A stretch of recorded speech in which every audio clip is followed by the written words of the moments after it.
ప్రజలకు వందనం, తెలుగు యువతకు అభివందనం, తెలుగు మమతకు అభివాదనం, తెలుగు జాతికి శుభాభివందనం. ముందుగా ఇక్కడ సూలూరుపేట నియోజకవర్గం మిగతా పరిసర ప్రాంతాల నుంచి మొత్తం అన్ని మండలాల నుంచి తరలి వచ్చిన ఇప్పుడు సూలూరుపేట ఉంది, సూలూరుపేట రూరల్, నాయుడుపేట రూరల్, తడ, అలాగే దొరవారి సత్రం, అలాగే ఏర్పేడు, ఇంకా పెళ్ళకూరు, అలాగే ఓజిడి, మొత్తం అన్ని మండలాల నుంచి ఇక్కడ చేసిన ఈ యొక్క ప్రజాస్వామ్య పరిరక్షణ కోసం బద్ద కనకడంలో ఇక్కడికి విచ్చేసిన ప్రతి ఒక్కరికి, అలాగే సూలూరుపేటలోకి అడుగు పెట్టడం ఏంటి, అక్కడి నుంచి కూడా ఎక్కడ చూసినా అక్కడ పసుపమయం, పైనుంచి ఆ భగవంతుడి ఆశీస్సులాగా, అలాగే కింద నుంచి ప్రజల దేవుళ్ళు, సమాజం ఏదేమైనా అందులో ఒక దేవుణ్ణి, ఆ దేవుళ్ళ స్వరూపమైన అంటే భావసురాణి జన్మాంతర సౌహృదాన్ని అంటారు. అంటే పోయిన జన్మలో ఒక మనిషితో ఉన్న పరిచయంతో ఈ జన్మలో వాసనతో ఒకరిద్దరితో మనం పరిచయం చేసుకోవచ్చు. కానీ ఇన్ని లక్షల కోట్ల మంది ప్రేక్షక దేవుళ్లతో ఈ యొక్క అంటే ముందుగా ఈ యొక్క అనుబంధం, ఈ యొక్క ఏదైతే విడనీయదే జన్మజన్మల అనుబంధం, విడదీయలేని అనుబంధం ఏదైతే మనకి కల్పించారో, అంటే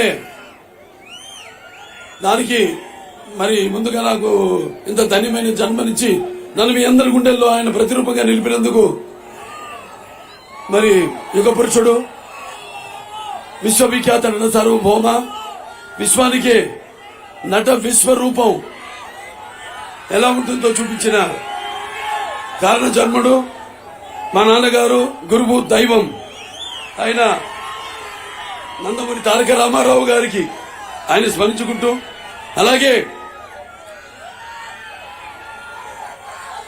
యువతరానికి ప్రతినిధులు, నవతరానికి నాయకులు, భావితరానికి భారతదేశపు మహాశక్తి అయిన తెలుగు యువతకు, అలాగే తెలుగుదేశం పార్టీకి ఎప్పుడు తమ దీవెనలు అందిస్తూ ఆశీర్వదిస్తూ నీరాజనాలు అర్పిస్తున్న ఆడపడుచులకు, అలాగే తెలుగుదేశం పార్టీ నాయకులకు, కార్యకర్తలకు, అలాగే జనసేన పార్టీ నాయకులకు, కార్యకర్తలకు, బీజేపీ పార్టీ నాయకులకు, కార్యకర్తలకు అందరికీ నా హృదయపూర్వక నమస్కారాలు తెలియజేసుకుంటున్నాను. ఇక్కడ నేనుంది ఒక నటుడుగానే కాదు, అంటే కళ్ళు మూసుకుంటే కనేది కళ, కళ్ళతో అభినయించేది కళ, నిద్రపోతున్నప్పుడు కనేది కళ, నిద్రపోతున్న సమాజాన్ని మేల్కొల్పేది కళ. 2 పర్యాయాలు హిందూపురం నియోజకవర్గం ఎమ్మెల్యేగా, అంటే అది ఒకసారి నాన్నగారిని గుర్తు చేసుకున్న అవసరం ఉంది. ఎందుకంటే ఆనాడు 82లో ఈ యొక్క తెలుగు వారి ఆత్మాభిమానం ఏదైతే ఢిల్లీలో తాకట్టు పెట్టబడుతుందో, అపహాస్య పాలవుతుందో, అది తట్టుకోలేక ఆనాడు మన అంటే ఈ భూమిలో ఎంతో మంది పుడతారు, గిడతారు, కానీ అందరూ మహానుభావులు కాలేరు. ఒక మనిషి మౌన్నత విజయ పథంలోకి నడవాలంటే, అత్యున్నత శిఖరాలకి ఎదగాలంటే సత్సంకల్పం కావాలి, అకుటిత దీక్ష పోలాలి, నీ దారిలో నువ్వు నడవాలి. ఎన్టీఆర్ అంటే కేవలం నందమూరి తారక రామారావు గారు మాత్రమే కాదు, ఏంటంటే నటనాలయం, ఆయన ఇల్లే ఒక నటనాలయం, అందులో ఆయన ఒక నటసింహుడు. టీ అంటే తారామండలంలోని తారక తారకుడు, ఆర్ అంటే రాజర్షి, రారాజు, రాజకీయ దురంధర, యుగంధరుడు, రమణీయ, రమ్య, కమనీయ, సౌమ్య, గుణదాముడు. అందుకే ఆ ఎన్టీఆర్ అంటే నటనకు ఒక నిర్వచనం, ఎన్టీఆర్ అంటే నవరసాలకు అలంకారం, ఎన్టీఆర్ అంటే నటనకు ఒక విశ్వవిద్యాలయం. ఎన్టీఆర్ అంటే ఒక నవశకానికి ఆరంభ మంత్రం. ఎన్టీఆర్ అంటే నవ జాతికి ఒక మార్గదర్శకం. ఎన్టీఆర్ అంటే నానా జాతులకు దైవ స్వరూపం. ఎన్టీఆర్ అంటే యువతరానికి ఒక ఆదర్శం. ఎన్టీఆర్ అంటే నెత్తులు మరిగేలా చేసే ఒక అగ్నికణం. ఎన్టీఆర్ అంటే ఆయన నడిచిన మార్గమే భగవద్గీతలా సాగిన ఒక మహోత్తమ జీవితం. అందుకే ఆయన నిరంతరం ప్రజల గుండెల్లో జీవించే నిత్య యవ్వన నిత్య జీవన నిత్యాభిమాన భూషణుడు అయ్యాడు. అందరూ మనసుల్లో నిత్యామృతాన్ని తాగిన దేవుడిలా మారాడు. ఆయన జీవించే ఉన్నాడు. అలాగే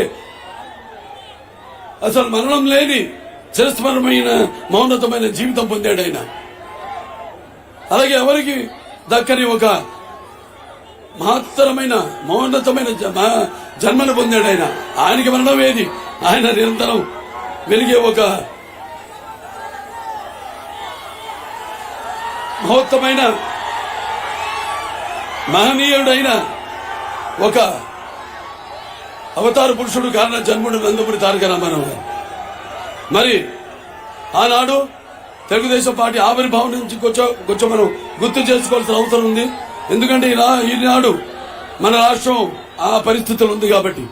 ఆనాడు పార్టీ పెట్టిన కారణాలు ఎంత ఆయన మీద ప్రభావితం చేసి ఆయన చేసిన పాత్రలైతేనేమి, మరి ఆయనకి మీరు చూపించిన అభిమానం అయితేనేమి, ఆయన్ని మరి ఆ మగటోలేని మహారాజుల చలచిత్ర పరిశ్రమలో నిలబెట్టిన మీ అందరి రుణం తీర్చుకోవడం కోసం, తెలుగు జాతి యొక్క ఉనికి కోసం, తెలుగు జాతి యొక్క ఆత్మాభిమానం కోసం ఆనాడు తెలుగుదేశం పార్టీని పెట్టడం జరిగింది.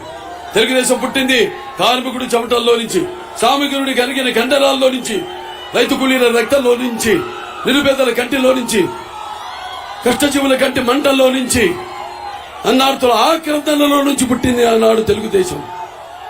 అంతవరకు మరి ఈ పదవుల్లో ఉన్న అధికారంలో ఉన్న పదవులకు దూరంగా ఉన్న బరుగు బలిగిన వెనుకబడిన తరగతులు, తాడిత పీడిత కులాలైతేనేమి, మైనారిటీలు అయితేనేమి అందరికీ చేయితనిచ్చి తీసుకొచ్చి అధికార పీఠం మీద కూర్చోబెట్టిన మహానుభావుడు నందమూరి తారక రామారావు గారు. అలాగే ఆనాడు ఎన్నెన్నో మరి ఎంతో సాహసోపేతమైన పథకాలను ప్రవేశపెట్టి ప్రజలకు ఉపయోగకరమైన ఆమోదయోగ్యమైన పథకాలను ప్రవేశపెట్టడం జరిగింది.